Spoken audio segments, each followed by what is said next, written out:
ಇದು ಬುರುಡೆ ಗ್ಯಾಂಗಿನ ಷಡ್ಯಂತ್ರ ಅಂತ.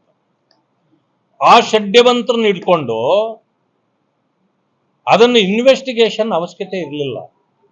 ಅದಕ್ಕೆ ಹೈಪ್ ಮಾಡಿ ಧರ್ಮಸ್ಥಳ ಒಂದು ದೈವಸ್ಥಳ, ಕಳಂಕ ತರಬೇಕು ಅಂತೇಳಿ ಈ ಎಡಪಂಕ್ತಿಯರ ಜೊತೆ ಸೇರಿ, ಎಲ್ಲಿಂದ ಇನ್ವೆಸ್ಟಿಗೇಷನ್ ಶುರುವಾಗಿದ್ದು ಅಂತ ನಿಮಗೆ ಗೊತ್ತಿರಬಹುದು. ಈಗ ನಡೀತಾ ಇರೋ ಕಾಂಗ್ರೆಸ್ ಸರ್ಕಾರ ಎಡಪಂಕ್ತಿಯರ ಜೊತೆಯಲ್ಲಿ ಸೇರಿ ಕೇರಳದಿಂದ ಅದನ್ನ ಹುಟ್ಟಾಕಿದ್ದು, ಅದನ್ನ ಕರ್ನಾಟಕಕ್ಕೆ ತಂದಿದ್ದು.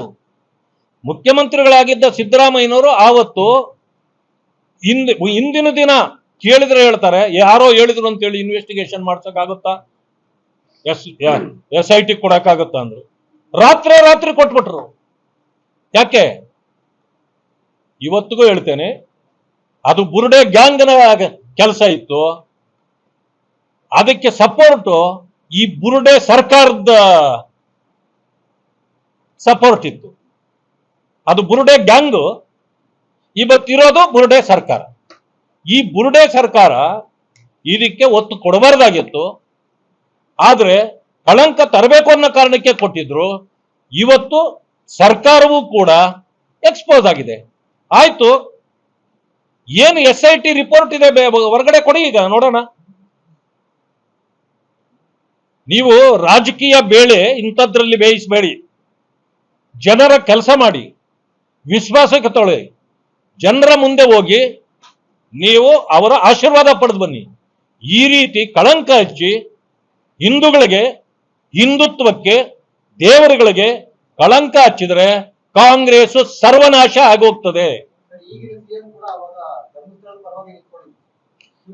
ನಾನು ಅವರ ಬಗ್ಗೆ ಹೇಳಲಿಲ್ಲ, ಸರ್ಕಾರದಷ್ಟೇ ಹೇಳಿದ್ದೀನಿ. ಯಾಕೆ ಅಂತ ಹೇಳಿದ್ರೆ, ಅಲ್ಲ, ಇನ್ನು ಮುಂದುವರೆದಿದೆ ಅದು.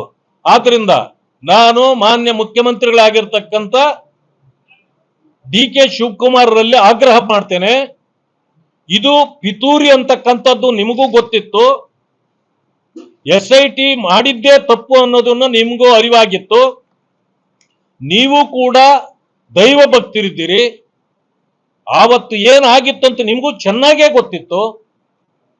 ಈ ಬುರುಡೆ ಗ್ಯಾಂಗ್ನ ಬುರುಡೆ ವ್ಯವಹಾರವನ್ನ ಈಗ ಬೀದಿಗಿಡಿ. ಆ ಧರ್ಮಸ್ಥಳಕ್ಕೆ ಕಳಂಕ ತರಲಿಕ್ಕೆ ಯಾರು ಮುಂದಾಗಿದ್ರೋ ಅವರನ್ನೆಲ್ಲ ಜೈಲಿಗಟ್ರಿ. ಆವಾಗ ನಿಮಗೂ ದೇವರು ಒಳ್ಳೇದು ಮಾಡ್ತಾನೆ.